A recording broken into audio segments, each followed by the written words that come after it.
자, 즉시상가의제 특례.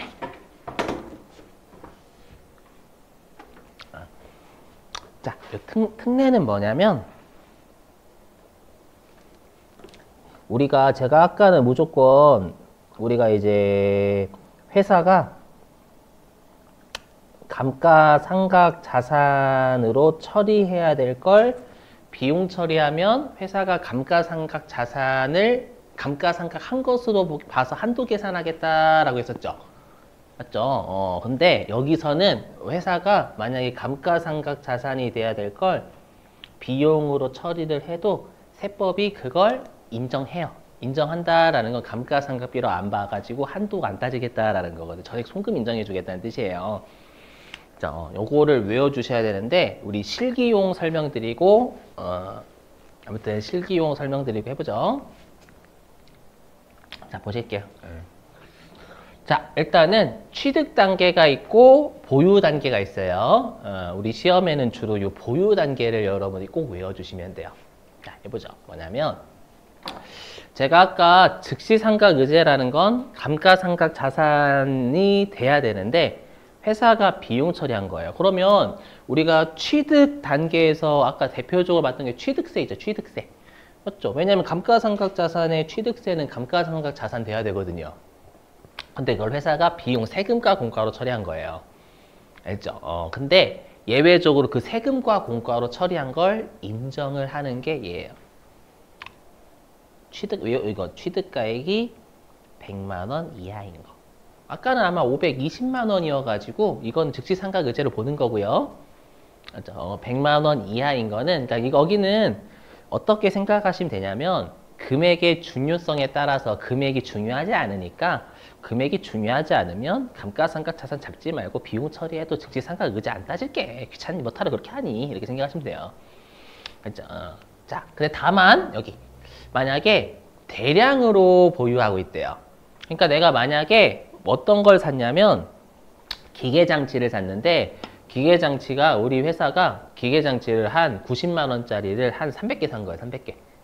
그러면 금액으로만 놓고 보면 90만 원이니까 작은 것처럼 보이지만 전체로 놓고 보면 거의 억 넘죠. 여러분 엄청나게 크잖아요.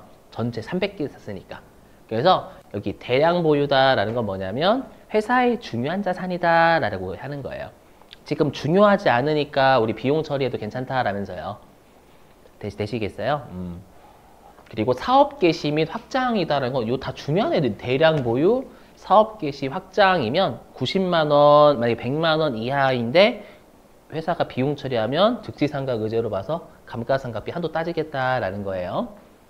알죠? 그러면 요거와 관련된 게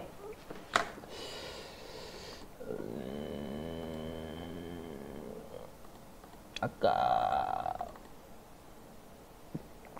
여기 있어요. 여기 있네. 여기입니다, 여러분들. 여기. 또 세금과 공과금 명세에서 소득금의 중학계표죠. 보니까 여기 트럭이 차량 운반구잖아요. 차량 운반구에 대한 취득세니까 이게 취득 단계죠. 그러니까 취득 단계에서 우리가 차량 운반구라는 자산으로 잡혀야 돼요. 잡혀야 되는데 여기 회사가 장부에 비용 처리했죠. 맞죠? 근데 지금 80만 원이니까 100만 원 이하잖아요. 이하니까 얘는 즉시상각의제로 안 보고 그냥 비용 다 인정해요. 80만 원. 그래서 세무증이 없었던 거고 이때. 아셨죠? 요런 거.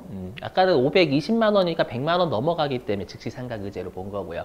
근데 우리가 즉시상각의제는 감가상각비 쪽에서는 한도를 따지지만 뭐 아까 했던 세금과 공과금 명세서든 여기 소득금액 조정 합계표는 여기서 자체는 세무증 없는 거잖아요. 감가상각비 쪽에서 하는 거지. 되시겠어요? 그래서 즉시상각의제 출제하니까 좀 조심. 금액 좀 외워주시고. 자, 근데 우리한테 중요한 거는요. 얘는 그렇게 많이 나온 편은 잘 아닌데 여기 소액수선비는 꽤 냈어요. 여러분들 여기 오해하시면 안 돼요. 여기에서의 수선비는요. 개정 과목이 아닙니다. 개정 과목이 아니라 수선을 했는데 그 금액이 원래는 뭐가 돼야 되냐면 대량 수선하고 대량 수선. 그럼 우리가 대량에 수선하면 원칙은 자산 잡혀야 되거든요. 알죠? 근데 금액이 중요하지 않은 수선 지출 있죠. 수선 지출은 요거 회사가 비용 처리에도 세법이 인정하겠다라는 겁니다. 그렇죠? 그래서 여기서 소액 수선비는 우리가 금액이 중요하지 않으니까 감가상각 자산 잡아야 될 걸 비용 처리도 인정하겠다라는 거예요. 해보죠 여기. 자, 이걸 외워주셔야 돼요. 아마 오른쪽 거는 장난을 안 칠 건데 여기는 장난을 많이 쳐. 여기 수선비 지출액이 600만 원 미만이래요.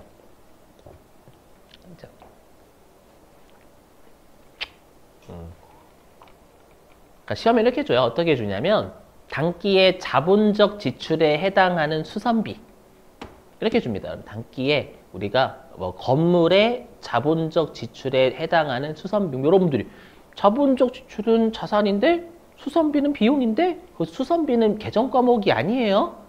수선에 지출했다라는 겁니다. 자본적 지출에 해당되는. 그러니까 대량의 수선했다는 얘기죠, 여러분들. 근데 금액이 600만 원이 안 되면 야 그거는 금액이 안 중요하잖아. 그럼 자본적 지출에 해당되는 수선이다라고 하더라도 그건 비용을 해 그냥. 알죠? 그 말이에요, 그 말. 알죠? 그래서 이걸 자꾸 계정 과목이라고 여러분들 오해를 진짜 많이 하시더라고요. 아니에요, 계정 과목이 아닙니다. 우리 수선비라는 계정 과목 무조건 비용이잖아요, 여러분들. 알죠? 그 수선비에는 수선에 쓴 비용이다 그 말입니다, 그냥. 요거 기억하시고 나머지는 의미 없다. 알죠? 꼭 외워주세요. 요거 특히 요거 좀 많이 나왔으니까. 자, 됐고요. 이제 감가상각 이제 요것도 해야 돼요. 요것도 실기에 내더라고요. 해보죠. 짜증나죠, 갑자기. 막 의제가 즉시상각 의제도 있고 감가상각 의제도 있고요. 자, 뭐냐면은요, 감가상각 의제는 자, 해보실게요. 자, 감가상각 의제는 뭐냐면 여기는 또 여러분들이 이제 업무용 승용차라고 해가지고 제가 이제 실기가 여기 원래 8장에선 2개가 나요, 2개. 알죠? 왜냐면 원래 4장 챕터에 있지만 감가상각비를 모르면 못하는 4장에 있는 놈은 제가 감가상각비랑 같이 엮여서 하거든요. 그렇죠? 얘를 아셔야지만 여러분들이 푸실 수 있기 때문에 그렇죠? 여기 꼭 해야 됩니다. 자, 뭐냐면 여러분들 우리가 세액 감면이라는 거 있죠. 감면. 우리가 세액 감면은요. 내가 어떤 지출을 해서 회사가 빼주는 게 아니라요. 내가 어떠한 소득이 있어. 국가가 뭐 장려하는 뭐 내가 중소기업의 소득이 있어. 그러면 소득이 있으면 빼주는 걸 세액 감면이다라고 불러요. 알죠? 뭐 그래서 예를 들어가지고 뭐 우리가 나라가 세액 공제는 내가 의료비 세액 공제는 의료비 지출해야 되는 거잖아요. 근데 세액 감면은 뭐냐면 내가 이제 뭐라고 해야 될까? 내가 이제 좀 약간 내가 약간 소득이 낮아. 그래서 이제 뭐라고 해야죠? 약간 뭐지? 기초 생활수급자? 그럼 기초생활수급자가 내는 전기세 좀 감면해주겠다. 그럼 기초생활수급자가 소득이 있는 거잖아요. 여러분 깎아주겠다라는 거거든요. 알죠? 그러니까 세액 감면은 엄밀히 얘기하면 소득에 대해서 소득 버는 사람에 대해서 깎아주는 거니까 요거는 네 그냥 잠깐 표현이 좀 그렇지만 지출해서 깎아주는 게 아니라 그냥 날로 먹는 약간 이런 느낌이잖아요. 맞죠? 그러면 우리가 세액을 감면받는 연도에 그럼 혜택 본 거죠? 아무것도 안 하고 지출도 안 하고 소득이 있다라고 해가지고 세액을 감면받는 연도에 한도에 미달하게 감가상각을 하잖아요. 하면 무조건 한도까지 회사가 감가상각을 한 것으로 우리가 생각을 한다라는 거예요. 간주하겠다라는 겁니다. 그래서 결론부터 말씀드리면 강제상각입니다. 강제상각. 이게 신고정사예요. 신고정사. 그래서 얘는 송금산입을 해요. 송금산입 마이너스 유보를 합니다. 그래서 결론부터 말씀드리면 요 감가상각 의제는요. 우리가 강제상각입니다. 강제상각제도. 임의상각이 아니라 강제상각제도예요. 강제로 송금을 먹여버립니다. 그냥 내놓고. 자, 무슨 말인지 한번 이렇게만 하면 감이 안 잡히시니까 자, 사례 가지고 설명해 볼게요. 보시죠. 아마 교재랑 같은 사례일 겁니다. 교재랑 같은 사례입니다.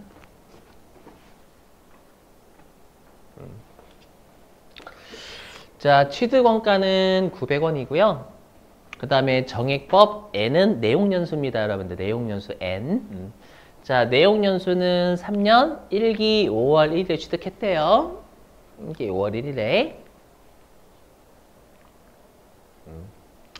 자, 그랬을 때 회사가 예를 들어 가지고요. 1기하고 2기 때 세액 감면을 가정하기를 100% 감면받는다라고 가정할게요. 그렇죠? 감면받고요. 그 다음에 3기하고 3기부터는 감면이 없다라고 해볼게요, 여러분들. 그렇죠? 감면은 우리가 이제 기간에 따라서 우리가 감면에 몇 년은 감면, 그 다음부터는 이제 안 해주고 이런 게 있거든요. 자, 그럼 여러분들 우리가 감가상각 제도는 결산조정사항이죠, 원칙이. 그럼 결산조정사항이면 어차피 내가 1기하고 2기 때 내는 세금 없잖아요.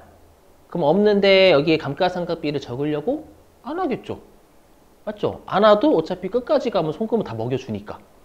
맞죠? 그래서 회사가 그걸 안 거예요. 알아가지고 세액 감면 받는 연도에 일단 1기 때 감가상각비 안 줬고요. 2기 때도 안 적었어요. 어차피 900원 다 먹을 거니까. 그리고 감면을 안 받는 연도부터 이제 한도까지 꽉꽉꽉꽉 감가상각비를 채운 거예요. 되셨죠? 그러니까 마치 회사가 1, 2기 때는 꽉 먹고, 3, 4, 5기 때는 알 먹고, 이해되세요? 약간 요렇게 했다라는 거죠. 자, 그러면 이제 세법상 한도는 첫 해 연도에는 200원입니다. 5월 1일 날 취득했을 월할 생각해야 되거든요. 그래서 한도가 200원이에요. 그럼 원칙은 이거 세무종 없죠? 맞죠? 원칙은 없잖아요. 추정되는 거니까. 근데 이거는 여러분들 아무리 추정된다라고 해가지고 회사가 저 올해 감가상각 안 먹을래요 라고 했죠. 원래는 그래 네가 생각하기에는 올해 감가상각을 감가상각비가 없다라고 하는구나 인정 이렇게 되는 거잖아요. 하지만 얘는 감면 이미 받았죠. 맞죠? 소득만 있어가지고 감면도 받았는데 그걸 감가상각비도 여러분들 우리가 나중에 적어가지고 송금으로 다 900원 인정받으면 이거는 꼭 먹고 알 먹고 도랑치고 가지 잡고 맞죠? 그러면 세무서 입장에서는 야 꿩은 주겠다 알은 못 줘. 꿩은 주겠다라는 건 세액 감면은 그걸 받아라. 하지만 알은 못 주겠다라는 거야. 그래서 어떻게 하냐면 강제로 송금 먹여버립니다. 그냥 한도에 미달하면 한도까지 그냥 송금을 먹여버려요. 그래서 신고조정사항이다라고 생각하시면 됩니다. 그럼 어떻게 돼요? 그러면 장부는 비용 안 적었지만 세법은 200까지 먹여버리는 거예요. 한도까지. 그러면 송금 산입이 되는 거고요. 그래서 송금 산입 시켜버려요. 그리고 장부는 자산을 안 깠죠? 하지만 세법은 자산을 깐 것으로 간주해버려요. 그래서 자산이 감소하니까 마이너스 유보. 이렇게. 자, 그 다음에 2기 때는 한도가 이제 월할 상각이 안 되니까 300원이 되겠죠? 그래서, 그러면 얘도 마찬가지지만 꼭 먹었죠? 세액 감면 받았잖아요? 그럼 알 못 주겠다라고 해서 다시 송금산이 300 마이너스 유보 강제상각 하는 거예요. 여러분들이 이렇게 생각하시죠? 좋은 거 아닌가요? 라고 하시겠지만 어차피 감면 받는데 네, 송금 산입시켜봤자 세금 안 내는 건 똑같습니다. 그렇죠? 근데 문제가 생기죠. 회사 입장에서 어떤 문제가 생기냐 보세요. 자, 1기 때는 회사가 송금으로 200을 강제로 먹어버렸죠? 세법에서 먹였잖아요. 송금 산입 200. 그죠? 네, 뭐 보세요. 여기. 그러면 우리가 총 송금으로 인정해 줄 수 있는 게 세법이 900원이잖아요. 근데 1기 때 세법에서 송금으로 200 먹여버렸죠. 강제로요. 강제로 먹였기 때문에 그러면 아직 송금으로 먹지 못한 금액은 이제 700원밖에 없는 거예요. 1기 때는. 그렇죠? 그 다음에 2기 때에도 송금으로 강제로 300 먹였죠. 먹였잖아요. 300원. 먹였기 때문에 그러면 1기에 200 먹이고 2기에 300 먹였죠. 그러면 총 500을 먹여버린 겁니다. 500을 먹였으니까 송금 될 수 있는 900원 중에 500은 먹였기 때문에 아직 송금 못 받은 금액 400원밖에 없는 거죠. 이해돼? 400원? 그 다음에 3기 때는 회사가 장부에 300 적었고 한도 300원. 그러면 3기 때는 송금으로 300 먹은 거잖아요. 그러면 우리가 송금으로 돌아가지 않은 금액 400원이 2기까지 있는데 3기 때 300을 송금으로 먹었으니까 아직 송금으로 못 받은 금액은 이제 100원밖에 없는 거예요. 되셨어요? 이렇게? 그러면 사기 때 세법상 한도는 얼마야 이제? 100원이죠. 아직 송금으로 돌아가지 못한 금액이 이제 100원밖에 없거든요. 그렇죠? 없으니까 사기 때 한도는 100원이 됩니다. 그러면 사기 때에는 회사가 우리 이제 세액감면 안 받으니까 이제는 300 다 먹어볼까? 라고 했는데 어떻게 돼요? 갑자기 송금, 불산입 200 한도 초과잖아요. 이렇게 되는 거예요. 됐죠? 그러면 오히려 200원 더 내는 거죠, 여러분 법인세를. 그러면 이제 송금으로 돌아가지 못한 금액이 3기까지 100원이었는데 우리가 사기 때에는 300을 회사가 비용 처리했지만 200 송금 부인됐으니까 100원을 세법에서 인정해 준 거죠. 그렇죠? 그러면 이제 사기 입장에서는 우리가 송금으로 돌아가지 않은 금액은 하나도 없습니다. 그렇죠? 그럼 오기 때는 한도는 얼마예요? 송금으로 돌아가지 않은 금액이 없으니까 0이에요. 그렇죠? 0이니까 다 송금 부인되는 거죠. 그렇죠? 그래서 꽉 먹고 도랑치고, 꽉 먹고 알 먹고 도랑치고 가재 잡고를 우리가 제재하는 겁니다. 이중으로 꼴 빠는 걸 방지하는 제도예요. 그래서 한도까지 상각을 한 것으로 의제를 해서 강제로 송금 산입 시켜버린다라는 겁니다. 어떤 느낌인지 되시겠어요? 요거? 오해하지 마세요. 여기서 세액 공제는 괜찮아요. 나중에 실제 여러분 업무하실 때 세액 공제는 꼭 먹고 알 먹고 해줘요. 지출을 한 거니까. 국가가 바라는 지출한 거니까 그때는 여기에서 회사가 안 적으면 세법이 인정해. 너희도 지출, 또 아름다운 지출했잖니. 지출. 여긴 지출이 아니라 야, 소득만 있다고 빼줬는데 이놈 새끼야 감가상각비도 안 적어서 나중에 먹으려고 처먹어 이렇게 하죠. 여기는 됐죠? 이렇게. 자, 됐어. 원모 승용차는 좀 이따 하고요. 자, 이제는 뭐를 할 거냐면은 여기 우리 감가상각비 실기 입력하는 방법 좀 설명드릴게요. 왜냐면 여기는